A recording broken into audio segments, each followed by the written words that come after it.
Welcome back to On Texas Football. I'm CJ Vogel, joined by Gerry Hamilton. I know it's Super Bowl Sunday, but we're here to talk a little official visits as well as the offensive line recruiting. Of course, Texas just added their first 2026 commitment in the class with Max Wright. What does the rest of the class look like? How many are they looking for? Is it in-state, out-of-state? It's a great crop regardless this year. We'll get Jerry's thoughts coming up here in a bit, but I wanted to start with a bit of a breakdown on the official visits.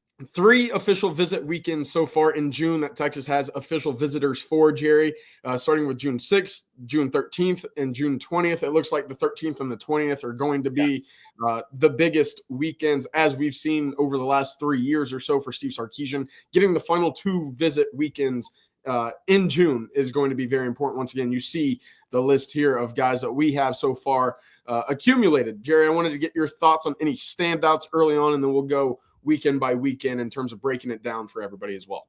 Well, I think one of the interesting things is, so Texas signed KJ Lacey out of Alabama last year. And in an initial class, they got Justice Finkley right out of the state. This is a first, like Xavier Crowell, a guy that's been to Texas twice. Tashard Choice clearly likes him as a prospect. Reclassed from 27 to 26 at running back.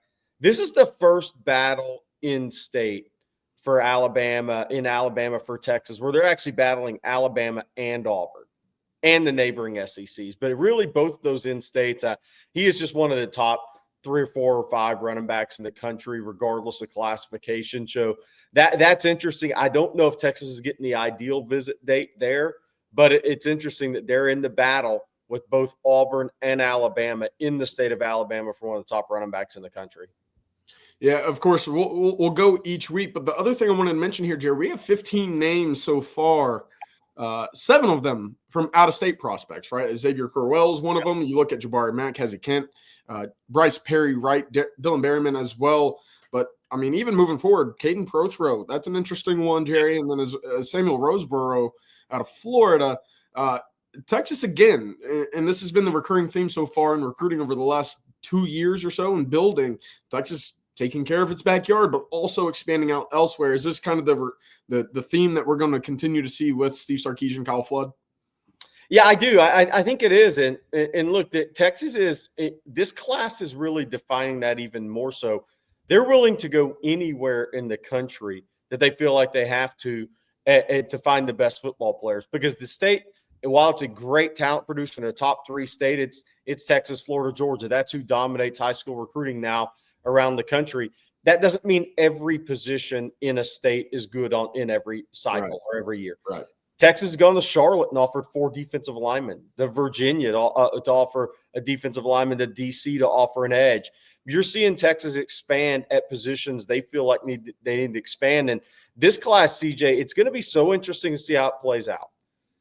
This may be the closest Texas has come under Sark to having as many out-of-state as in-state prospects in a class. And we don't know how it's going to play out, to be clear. There's still spring evaluation period leading into the June official visits. But right now, I mean, it's close. It's close to how you think this class could build out between in-state and out-of-state kids. Again, with where Texas is at, 2 college football playoff appearances in a row, national awards, now being in the SEC. I call it cool school again, which they are. And Sark continues to expand the footprint, and now he's gonna have to make a hire in the secondary, which could expand that footprint even more. We'll see what he does. Right. We'll get to the official visits here, Jerry. I like your thoughts on that, however.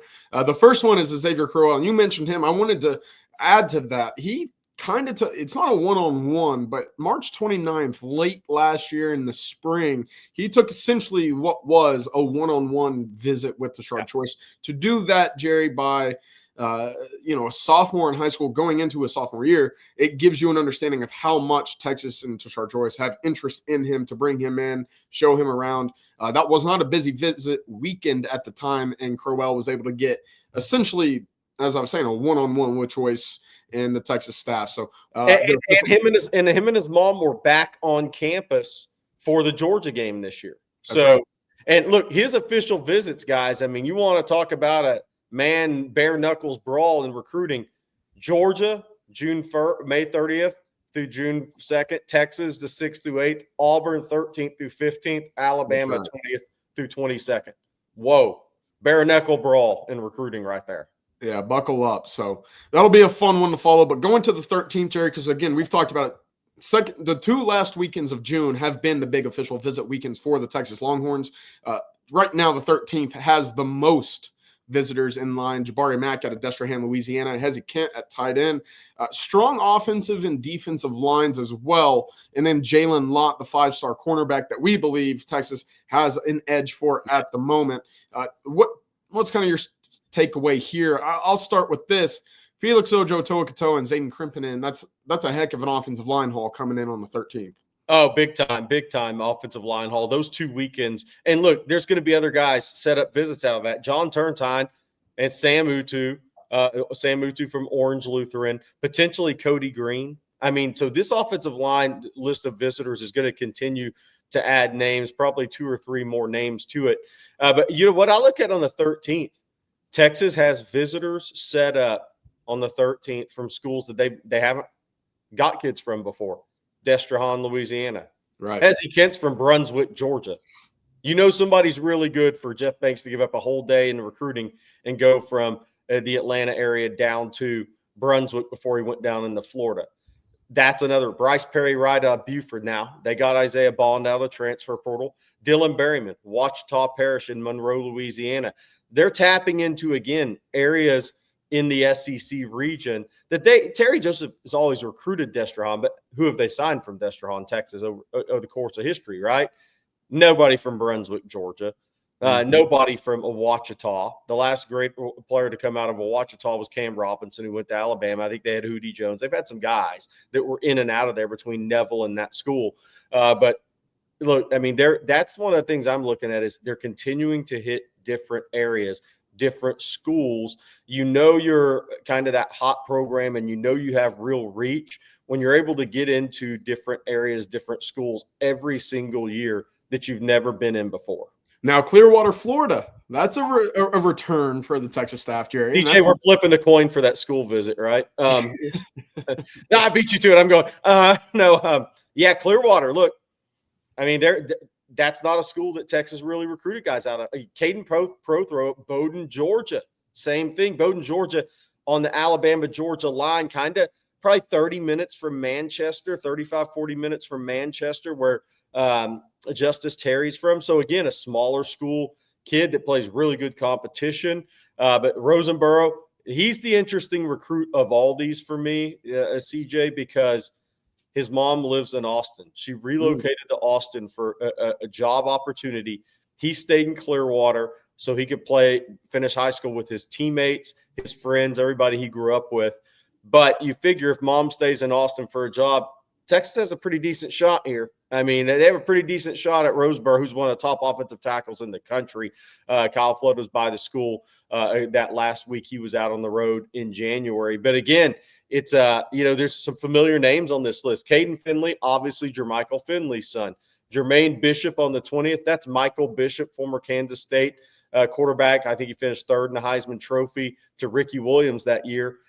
This is his nephew, Jermaine Bishop, who his dad obviously was the running back when Michael Bishop was the quarterback at Willis High School. So there's a lot. Jalen Lott, we've been through that, but there's a lot of connections here. There's some family ties that are of importance with Texas, a couple of legacy prospects. But this list, and one thing I want to say, CJ, this list is going to end up around 48 to 50 official visitors, we think, for June.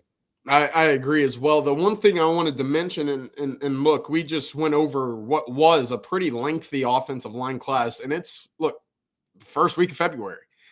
Going back to last year, you didn't have this many offensive linemen coming in. I know that we've talked about the class size on the offensive line. This will be a good segue into what I want to talk about for Kyle Flood and his recruiting as well in 2026. But look, you really had the Colemans, you had a Fasusi visit, you had a Lamont Rogers, a Jackson Christian. It wasn't an extensive offensive line search in 2025. You only had 7 guys come in for official visitors last year as well. Already the first week of February, you're up to that number. Yeah. And I think to your point, Jerry, I think it's going to double. I think you're going to be up to 14, 15, maybe even 16 in terms of official visitors on the offensive line when it's all said and done. It's just that level of class for the 2026 class.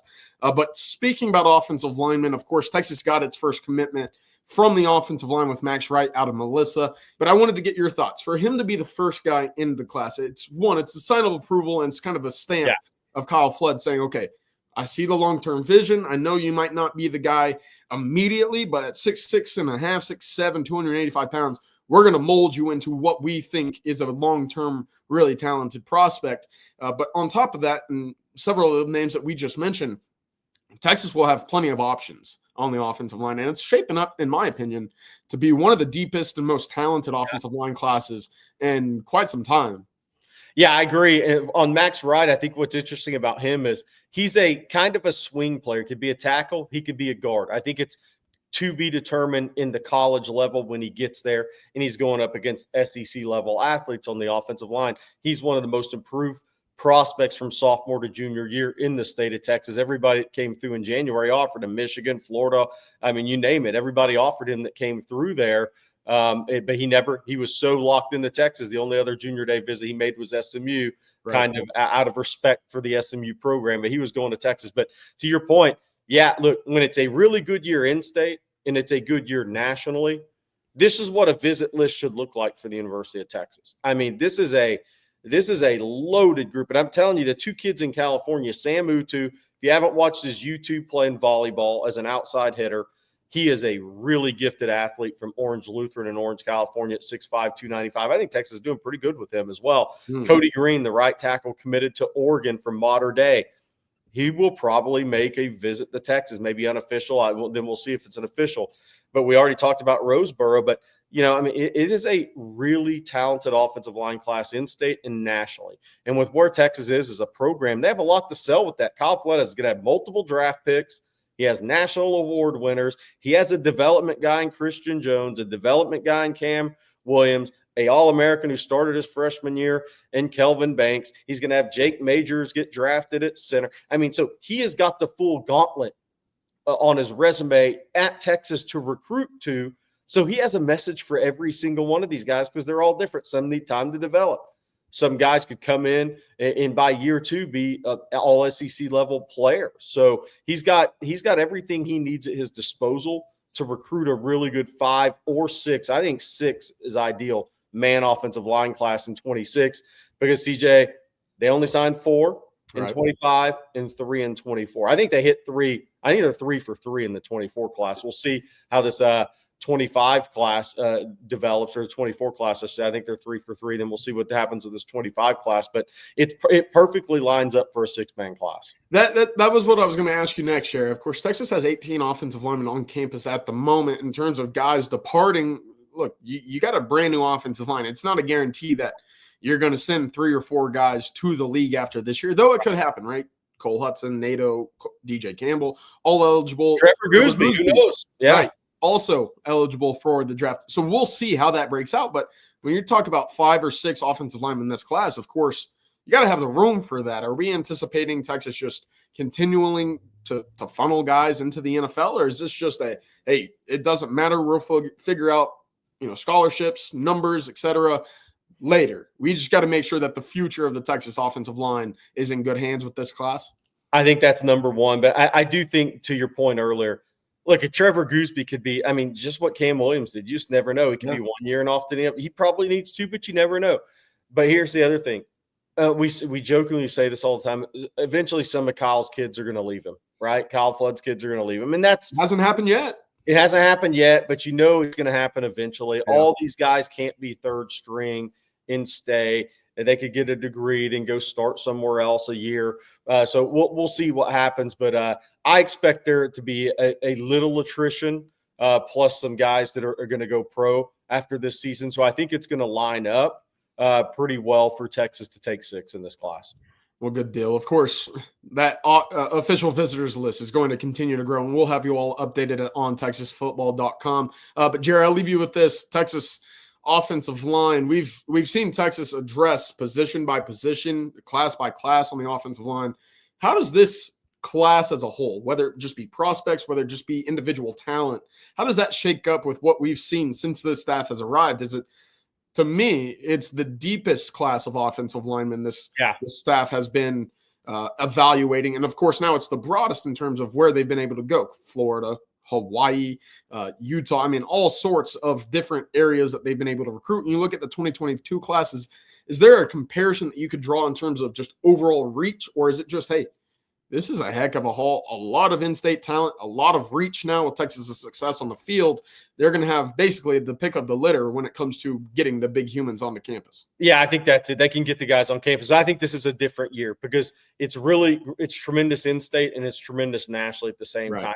It's good in the areas Texas wants to recruit, California, then Texas, right? Then you go into, obviously, Florida. There's a connection with a Sam Rosenborough. I mean, so it kind of all melds together here to have tremendous opportunity for Kyle Flood and Steve Sarkisian.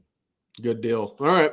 Well, Jerry, thank you very much for the time. Of course, this was a little official visit talk in the first week of February. We'll have some Valentine's Day updates next week as well. But right now, that'll do it for today. Jerry, thank you very much. And for everybody at home, make sure to follow us on ontexasfootball.com. We'll have all the updates, all the official visits added coming up soon as well. But for now, y'all enjoy the big game this evening. And I'm going to leave this with the folks here, Jerry. Go Chiefs. How about that? Welcome.